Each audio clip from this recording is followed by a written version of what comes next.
Ladies and gentlemen, my name is Mangs, and I'm very happy to announce that the legendary player known as Grimm Guy is still going strong over on the Advanced Wars by Web Global League. Gotten some comments lately from people wondering what happened to Grimm Guy. They're like, Mangs, is Grimm Guy dead? Did he stop playing? No, he's still brawling, still balling, still crushing heads and taking names, being an absolute legend. He's playing every day from what I can see. I just haven't covered one of his matches in a while, so I figured it was about time because Grimm Guy's matches are always so much fun to behold. He's such a different player, you know? There's tons of Grimm alts on Advanced Wars by Web, but no one does it quite like him. And in case you've been living under a rock or maybe you're a new subscriber, you don't know who Grimm Guy is, it's an alt of, that didn't mean to show Grimm's belly right there. You'll see why I added that in later. But he's an alt account, definitely a grandmaster, definitely like one of the top 20 players on the site or something like that. I still haven't revealed his identity. He was teasing me with revealing it a little while back, but then he changed his mind, and I think that was the right move because it just really creates an aura of mystery around the player. But he's definitely a good player, probably rated like 1400 to 1500 MMR. Based on his playstyle. But the thing about Grimm Guy is he takes matches against very skilled opponents. Today, he's going up against a player known as Neverlock. Very solid player, 1300 MMR. I've seen some of his matches. He's no slouch. So it's going to be a tough battle even for Grimm Guy. And I've seen Grimm Guy take games against like tier 1 COs and tier 2 COs, and today he's going up against the tier 3 COs, but I would actually say that this is probably one of the harder matchups that Grimm Guy can have, because, you know, while Von Bolt and, you know, Javier, they're very strong in tier 1, I feel like defense COs don't really work against Grimm, because he just punches through them with his high firepower, whereas things Grimm Guy really doesn't like to go up against is movement COs and global damage. And what is he going up against today? Well, he's going up against Captain Drake, the global damage king of tier 3. And Drake is very, very scary because if there's one thing Grimm Guy really doesn't like, it's having his entire board reduced to 8 HP. Grimm already struggles walling because of his low defenses, and once a Grimm unit is on 8 HP, it just dies immediately. Like Grimm infantry at 8 HP, they die to anything that even breathes in their general direction, which is a problem, because you actually do need to wall as Grimm. Some people think that playing Grimm is all about like just charging in like Star Flash and just like brawling left, right, and center, but you actually gotta play very cautiously as Grimm. You gotta know when to take your engagements. You gotta draw your opponent in. I like to say that Grimm Guy is like a veteran boxer. He's not the strongest or the fastest, but he's got a lot of experience, and what he does is he goads the younger boxers in, and he takes a hit on the chin, and he hurts, but then he's got his opponent where he wants him, and he just starts brawling. He just beats the hell out of him, so he can't get up. And that's what it's like watching a Grimm Guy match. He's actually a very cautious player. He doesn't go full-on aggressive. He kind of just builds up his forces, and then he baits his opponent, and then he goes for the kill shot. And usually the kill shot is enough to crush his opponent. But let's see if he's able to do that now, because of course against Drake you really are on the timer. You can really only survive 3 Typhoons until things start to get really ugly, unless you're like really far ahead and the Drake player is just playing in a losing position. Like, you have to try and beat him after the 2nd Typhoon, at least in a standard format. Because global damage just adds up in value over time, and once you start going into day 20 and stuff, fuel is actually starting to become a concern, because all your units have their fuel halved constantly. Grimm really likes battlecopters. You know what battlecopters don't like? Crashing. So it's actually a problem. It is actually a problem. You definitely, I mean, you can always buy an APC, but that's like 5,000 funds that's sunk into a unit that can't fight, and it doesn't really work as a wall because Grimm's defenses are so bad. So it's actually a problem. Now, the map that they're playing on today is called Sahara. It's a Global League standard map. I played multiple matches on this map. I really like it. You have this kind of like center island right here. Then you got the 2 fronts on the side. They're kind of partially walled off by an ocean. You have these shoals that you can walk on, but the problem is, if you have an army here and you want to like front switch them over here, you have to go through the enemy's reinforcement path, which can be very difficult. So one of the 2 players will usually hold these chokes. So switching your aggression from front to left to right is very hard. Usually you have to kind of pick a path and commit to it. So what I see in a lot of games, I see a lot of people just ignoring the center. they grab their two properties and then like they like put 2 infantry down, and it's usually like a giant brawl on the sides with 2 battles going on at once. Some players do brawl in the middle, but not all of them. But we will see what Grimm guy decides to do. Now, if you're wondering why I brought up the Grimm belly, this is why. Before I start, I have to refresh the map, and when I refresh the map, you will briefly see who won and who lost, and you get to see the end position of the units, which is a bit of a problem, so I don't want that to happen. So that's why I bring up the giant Grimm belly to cover that, so we can actually get into the match.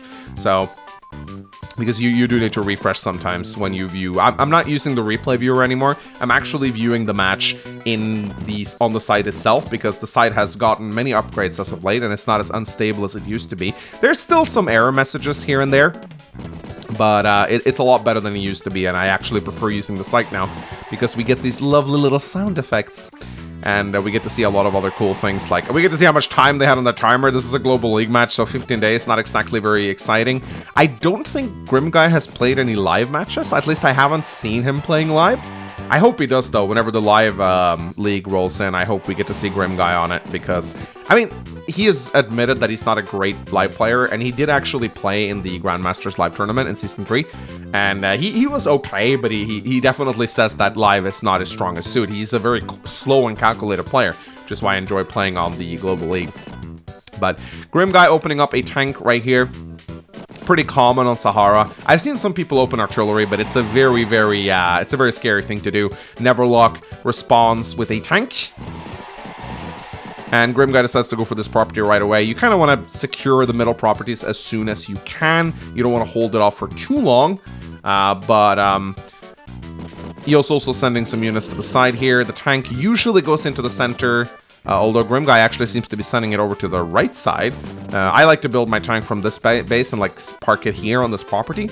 But we'll see what both players actually seem to be doing the exact same moves. Are they mirroring each other?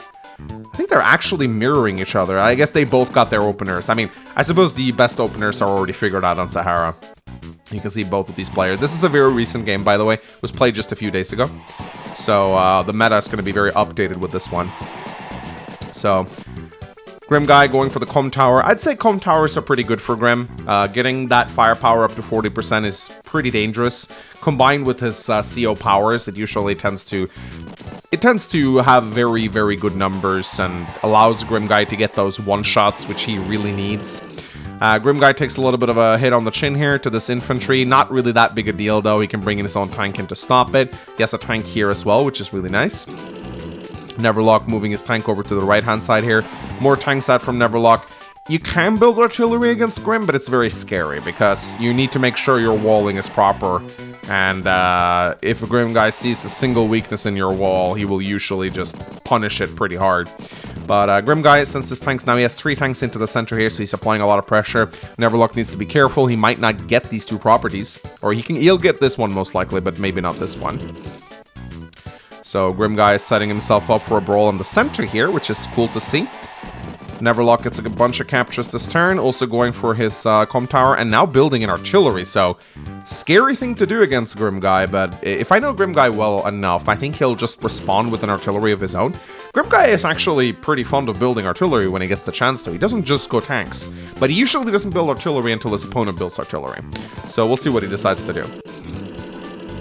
But Neverlock moving his forces into the center here. You gotta be so careful when going up against Grimm because he will wall break you. I mean, just look at these numbers right here. Now we can bring up the damage calculator, which I really like doing. And just look at the damage values right here. You know, once he gets a Com Tower in, I think he actually, doesn't he one-shot infantry on shoals? Yeah, look at that. On planes, it's 94 to 102, which is pretty crazy. And if they're on shoals, Grimm tanks with a Com Tower literally one-hit enemy infantry, which is pretty insane. So you want to be very careful with that. So there we go. And Grimm guy pulling back a little bit here. I have to do a refresh, or we have to bring up the giant Grimm belly. Sorry about that. There we go. The solutions I have to do sometimes. Here we go. Alright, so it's Neverlock's turn. He goes for the Com Tower. sends his artillery down to the left-hand side now, actually, which is interesting. But he's bunching up in the center here. Let's see what Grimm Guy decides to do. Again, very cautious player. Just moving, he's responding with an artillery of his own to Neverlock's artillery. So these players are kind of mirroring each other, playing very similarly. And once again, you see, Grimm Guy, his walls are very solid. Battlecopters coming in now too. Grimm Guy battlecopters, man. Let me show you something absolutely insane here. Look at this. Look at this with the comm tower. Can one-shot. So, Grimm battlecopters are ridiculous. They're often referred to as mini-bombers because they do so much damage. In fact, against Grimm, it is not really recommended to build medium or neotanks because Grimm's battlecopters can just wipe them out. But looks like Neverlock is gonna... So, both players are pressuring the other player's HQ side here. So let's see how well that goes. Neverlock kind of have no choice but to build battlecopters, even though they are 20% weaker. But I find that this doesn't really matter that much against Grimm, because if you take a look at the damage numbers here, if Drake gets the first shot, you can see he still kills the battlecopters, so it's not really a big deal. Anyway, so far, nothing extraordinary out of either of these players. They're playing this very defensively. You can see Grimm Guy, again, his walls are very solid. And Grimm Guy is just waiting for Neverlock to make an attack here. Neverlock does pick off a infantry, which is fine. I mean, these things happen. Sometimes you'll get a free infantry hit. Not really that much you can do about it. But so far, it's a very passive game. As many of Grimm Guy's games do tend to be like this for the first 10 or 11 days. There's not like a lot of action, but just you wait until when the firecracker ignites, it's gonna make a big explosion. Grimm here. Grimm Guy deciding that, okay, I can't really attack into this, so I'll just go into the center instead. But he leaves his artillery behind. It's a bit of a deterrent. So, and he's still threatening the cities. You know, he still won't let those cities be. So, it's just really cool to see. I really, like, the art of pulling back, but still not relinquishing pressure, you know? So Neverlock now, he's preparing for an attack on the center, but it's harder for Neverlock to switch back because he has to go through a bunch of forest tiles, whereas Grimm Guy doesn't have that terrain, so he can front switch really easily here into the center, and now he's suddenly applying a lot of pressure to Neverlock. But you can see Neverlock has a huge army here on the left side. So let's see how it goes. Grimm Guy actually goes for the capture. So he feels confident. He still has the wall. He's still inviting Neverlock to come in here and attack. But it looks like we're going to have a two-front war here very soon. This could be very, very scary. Neverlock moving in with his battlecopter now and actually goes for the interrupt. So Neverlock is like, okay, I'm not going to let you have those cities. I'm going for it. And this, ladies and gentlemen, this is the Grimm Guy feint. Looks pretty bad for him. It looks pretty bad for him. There's an artillery taking damage here. And in fact, Grimm Guy's getting beat up quite a bit. And he's also being pressured down here in the bottom left. His properties are under siege. And it's not looking good for Grimm Guy right here. Like, if I just joined this game and I looked at it, I'd be like, oh, wow. This doesn't look that great. But, let's see what Grimm Guy is able to do. In comes the anti-air, kills the battlecopter. In comes another battlecopter. Boom, one-shots. Artillery still hitting somewhat hard, even though it's on 3 HP. Ooh. Grimm Guy's brawling. And he pops his knuckle duster mid-turn to get that little bit extra firepower. Ooh, just doesn't kill. I have to look at the calcs for that. I have to look at the calcs for that. I want to know. So let's see how unlucky Grimm Guy got right here. 71 to 77. So okay, he probably knew that wasn't going to work. One-shots the infantry. My goodness, Grimm Guy's firepower is so good. But he one-shots the tank on the road, which is what he wants. And look at how much damage he's doing. The problem, though, is that all this damage that he's doing to Neverlock is charging his power meter really quickly. Here, Grimm Guy comes in with his tank. Doesn't quite kill, but he still has the infantry, so it's fine. Wait, what happened there? Oh, we attacked with this infantry right here. And he gets the artillery. And he actually one-shots the artillery and moves in his own artillery to cover. And you can just see how devastating this Grimm battlecopters are, man. It's scary. So right now he's 60k of value ahead of Neverlock, which looks pretty bad. But then we have global damage coming in. And global damage is the great equalizer here in this fight. Doesn't matter if you're ahead, if global damage is about to hit. And Neverlock's counter attack is actually pretty devastating here. You can see Grimm, he hates having his units low. Neverlock tries to get that 1 HP tank, but just barely doesn't get it. The brawl continues, ladies and gentlemen. Neverlock is moving into the center here now. And Grimm Guy's units are so weak at 8 HP, it's sad to see how quickly they fall.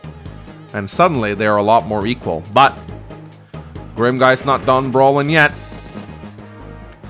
There's actually brawling happening on all three fronts right now, left, right, and center, which is very rare on Sahara. More battlecopters streaming in from Grimm Guy. He pulls back his... He has to pull back his tanks. Look, 20 fuel left. Don't underestimate Drake's fuel drain. It actually does end up mattering quite a bit. You have to pull your units back not just to heal them, but to resupply them. Because if your tanks run out of fuel, that's really bad news. That's essentially the same as losing them. So you do have to watch your fuel levels. And Grimm Guy, he pulls back. He saves his 1 HP units whenever he can, using them as walls. Really well played. Day 15 rolls in for Neverlock. Let's see what he decides to do. Both players are tied on income. Neverlock 1,000 ahead. Grimm Guy's artillery goes down. It looks like Neverlock might actually get this property down in the south here. He's actually finishing off a lot of Grimm Guy's units. Does a join cap here to try and get this property, which I agree with. Moves his anti-air into position as well. But Grimm Guy still has those dangerous battlecopters in the center here. But Neverlock playing this cautiously, not overextending too much, but not being overly afraid of Grimm Guy either. He's joining the brawls, but it's not overcommitting, which is really nice. What is Grimm Guy doing here? Is he going to attempt to go for the anti-air? Looks like he's attempting to go for the anti-air. Battlecopter one-shotting infantry on roads. That is so disgusting. Yeah, it looks like he's going for the anti-air. There we go. What a play! What a play. Let's look at that again. Look at this position right here. Grimm Guy immediately sees it. Well, I mean, he may have spent like 2 days in Move Planner, but like he sees the weakness in this formation, and with the firepower that he has, only really Grimm can do this. Like no other CO can really do this. This is where Grimm thrives. It's an ability to break through enemy walls, and the anti-air is now done for. And the rest of Neverlock's units are basically sitting ducks down here. Like, it's going to take him so long. He doesn't even have an anti-air built here. He needs to build an anti-air and then move it down. By that time, all of his units are going to get wiped out. So, Grimm Guy in a tremendously strong position right now. And now he feels confident to go for these properties right here, too. He doesn't completely commit, but he goes for them, which invites Neverlock to attack them with his tanks. Which then, of course, is going to get him brawled on by Grimm, which is not a position you want to be in. So Grimm Guy moving his units in here. Day 16 rolls in. Let's see what Neverlock decides to do. He gets the capture. And Neverlock too decides to get a little feisty here. He goes for Grimm Guy's anti-air, and Grimm Guy seems to have the same problem here in that he doesn't have a lot of anti-air in the region, but Neverlock's battlecopters, of course, not as scary as Grimm Guy's battlecopters. You know, Drakecopters, not fantastic. They still work, but they're not great. So it's not as dangerous for Grimm Guy, I say. But Neverlock has to pull back in the south here. He realizes this. But he builds more battlecopters, man. You have to build battlecopters to Drake. You really cannot. They're too good on this map. Let's see what Grimm Guy decides to do. He has the Knuckle Duster ready. And he pops it! It's time for a Knuckle Duster, ladies and gentlemen. Boom! Boom! Boom! Oh my goodness, the damage! Oh, the damage is insane. Look at this. Grimm Guy has Neverlock exactly where he wants him, right in the brawl, right in the center of the ring, and he's punching him hard. Killing tank after tank after tank. Here comes the battlecopter, it goes down. Careful, Grimm Guy, your battlecopter's at 22 fuel, it's gonna crash if you don't refuel it. And looks like the tsunami, or sorry, the typhoon. The typhoon is ready. So even though Grimm Guy did a good number on Neverlock here, it is It is not over. It's not over yet, guys. Day 17 rolls in. Grimm guy is now ahead around 50k in terms of value. A little bit, I think around 50k, yeah? But, boom! Down to 100k. So it's such a great equalizer, man. And if you actually look at Grimm guy's fuel now, this is starting to get scary. Look at this battlecopter. 9 fuel. 39 fuel. 14 fuel. Like, fuel is actually starting to become a big concern here for Grimm guy. These battlecopters are gonna crash. They expend 2 fuel daily. So, plus whatever movement they do. So, Grimm guy needs to either combine his battlecopters together or get an APC on the field, or maybe even a black boat, because this is starting to get ridiculous. Even his infantry are low on fuel right now. So, that Typhoon, it's starting to add up real hard right now. So, Grimm guy, even though he's ahead value-wise, he's really on the ropes right now. This is the second Typhoon. Remember what I told you guys. Once the third Typhoon comes in, that's when you're really going to start to sweat. That's when you need to start to finish the match. So let me just do a little bit of a quick refresh. Let me bring up Grimm's giant belly right here.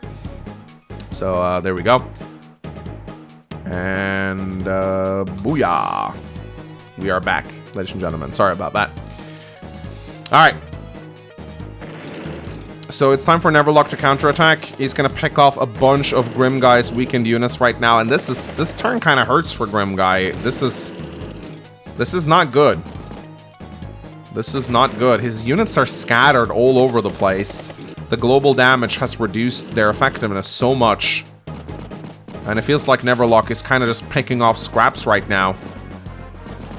He's feeling even confident to start going for some captures. Yeah, Grimm guy's on the ropes here. Like bar the unit value, his units are running out of fuel. And here's the thing.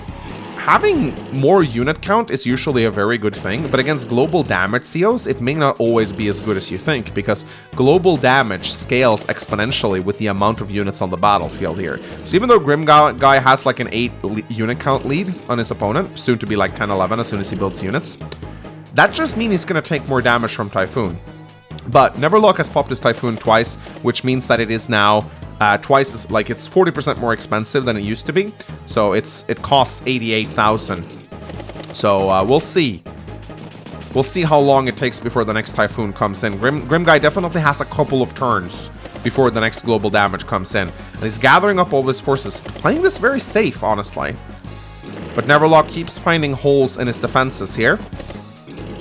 He's now gathering around his artillery. And he's bulking up his forces in the south here, even going for the anti-air attack versus tank, which is pretty interesting. Sometimes that can take you a bit by surprise. Sometimes when your tank is injured and the anti-air is healthy, the anti-air can actually deal with the tank just fine.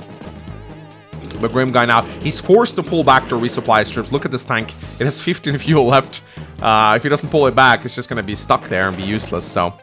But he's not quite letting up on the attack just yet. He's just regrouping on both sides right here.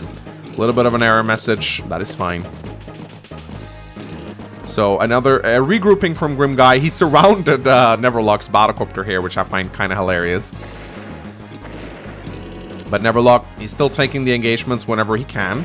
Still picking off a lot of Grimm guy's weakened units. And he's doing a very good job, I'd say, defending himself against this grizzled veteran.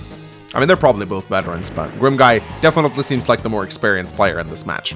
So, we're on day 19, ladies and gentlemen. Neverlock seems to be ahead. Grimm guy has a slight income lead, though. 25 to 21,000 right now, which is good. Against the global damage CO, though, you kind of want to be a little bit ahead. Grimm guy now has his knuckle duster. He's not popping it yet, though. But let's see. Yeah, he's definitely not popping it yet. He doesn't feel confident popping it just yet. He's regrouping a little bit first, forcing Neverlock to either attack him or pull back. And Neverlock decides to pull back, at least in the north here. Takes a couple hits against Grimm guy's forces. And it seems like Neverlock is preparing to attack on the bottom side right here. But Grimm guy has his power ready, and you guys know how scary Grimm guy is when he has his powers. But so far, no knuckle duster out of Grimm guy. He's just regrouping, preparing for the attack. We're gonna see some we're gonna see some big brawls on both sides here. Look at his artillery, it's on 10 fuel. It's on 10 fuel. He has to move it back. But Neverlock, Doesn't quite want to... He's so scared of Grimm Guy right now. You can really tell. You can tell he's scared to enter here. They're like, he doesn't want to run head first into this. Maybe he wants to wait a little bit for the battlecopters to run out of fuel. Grimm Guy, man, you might want to get an APC on the field. I'm just saying. But he really doesn't want to do that. Even a black boat maybe would be decent here, just to refuel some of those battlecopters. But both players just stalling right now. Both players just stalling now. Grimm Guy knows that he probably has to finish it with the next push, unless global damage is just going to bring his army to ruin. So, and you can tell, even though he's repairing his ground units, his battlecopters cannot be repaired. This battlecopter has 10 fuel left, man. You gotta, you gotta fix it. This is giving me like OCD, man. And is Grimm Guy going for it? Oh my goodness, he's going for it. Suddenly, out of nowhere, he's attacking, he's stacking battle. Is he going for the haymaker? He might be going for the haymaker, ladies and gentlemen. He's going for the haymaker. 100% extra firepower. 100% extra firepower. Grimm Guy is going...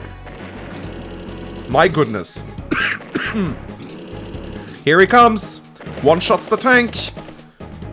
One-shots the battlecopter at 8 HP. One-shots another battlecopter. Oh my goodness, Grimm Guy he's tasting blood right now. And he's going for it. It is a treat to see how much damage Grimm can do with a superpower. It is ridiculous. Not really committing on the right side though. He's actually playing it rather defensively, but he's still got a lot of value out of that. So he's now 80k value ahead of his opponent, and he has almost doubled the unit count. But double the unit count, 44 units. Do you know what that means? It means you're gonna lose so much from the Typhoon. My goodness. In comes Neverlock. And many of Grimm Guy's battlecopters surely must be close to crashing right now. One fuel left. This battlecopter will crash next turn. He doesn't even need to kill it. And Neverlock is like, nah-uh. You have let me reach the third Typhoon. I will not give up. And it's a devastating counterattack here, right here. Many units are falling. Grimm Guy still has that income lead, though, 25 to 21. That is significant. And he still has quite a lot of units left after this counterattack. Value-wise, they're very similar to each other. And you can see Grimm Guy's battlecopter crashes there. But what is he going to do? Is he going to continue the attack in the rain? Don't underestimate how much the rain reduces your vehicle movements. Makes it very hard to move through forests and plains. But Grimm Guy still has some healthy units left. He left them on the cities. Even attacking the tank with his infantry. That's interesting. Almost killing it too. And pulling back a little bit here. It's such a back and forth, my goodness. It is such a back and forth between these two players. It's hard to tell who's coming out on top. Grimm Guy is definitely in a strong position right now. The third Typhoon is now very expensive. 100,000 funds. That's how expensive it is. It's ridiculous. But Neverlock decides to go for it. And once again, just both players ping-ponging. Now he's moving in the artillery, but he doesn't have a lot of forces on this side. And I do think the unit count is definitely going to pay off for Grimm Guy right now, but Neverlock, once again, just building up his forces, preparing for the inevitable Grimm Guy push. And Grimm Guy, so low on fuel. Does he see an opening here? He does, I think. Ooh, there we go. Artillery is going to go down. But, ladies and gentlemen, there is another healthy infantry here. Let's see what happens here. Grimm Guy so low on fuel. All of his units are injured. But he's not letting up.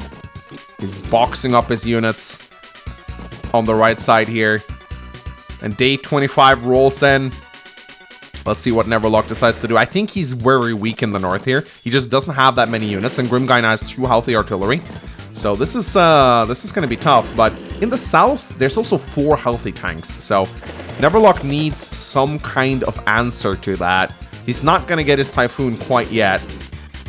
He needs to be careful. Grimm Guy has his power ready, and I think this is going to be ugly. He does damage one of the artillery a little bit, which is nice. But he's also in range of Grimm Guy, and Grimm Guy has his Knuckle Duster ready. And I'm pretty sure he's going to pop it. He does. He pops the Knuckle Duster. He's now 6k income ahead of his opponent. And here comes what I think is going to be the knockout blow. Look at this disgusting amount of damage this Battlecopter is doing to the anti-air. One shot. Oh, this is not pretty. Grimm guy. He's going in for the killing stroke right now. He still has so many healthy tanks, and they're almost one-shotting Neverlock's tank. Tsunami is ready. Typhoon is going to be ready, probably at the end of this turn. But I feel like there's not going to be enough units left from Neverlock. Beautiful artillery positioning here from Grimm guy. This artillery is going to be so hard to deal with. This infantry now threatening these two properties here. Neverlock does have Battlecopters, but he would love to have those Battlecopters elsewhere. And Grimm guy, again, look, he's still playing this relatively carefully. He knows the global damage is coming in next turn. He doesn't want to overextend. He's done his damage. Now he's pulling back. Day 26 rolls in. Typhoon not quite ready, but I'm pretty sure Neverlock can get it at the end of his turn. But he just decides to resign instead. He knows it's over. So, that was an incredible match. Absolutely incredible match from Grimm guy. Like, you shouldn't be able to survive that many Typhoons and still fight. But he just finds a way to do it. His play is just so damn good. And I love how he never overextends. He does exactly as much damage as he needs to do, and then he pulls back. He's very careful, but he's a precision striker. He goes in for the damage when he needs to, and then he pulls back just in time for the Typhoon. He has a lot of his units positioned on properties so that they get healed up, and then they're ready to fight again. And then he brings them in, pops his powers, does damage, pulls back, Typhoon hits, he heals up. So he's like, you know, I love my boxing analogies. I'm sorry if it's a bit cringe, but it's like he fights, and then the moment he takes damage, he like goes into the ring and he like takes a sip of water, he recovers, he comes back again refreshed, and he like punches his opponent back. It really is a marvel to behold. I love watching Grimm guy matches. They're always so entertaining. I hope you guys enjoyed it as well. If you did, leave a like and a comment, and let me know if you want to see more Grimm guy. I'll see you guys next time. Bye-bye.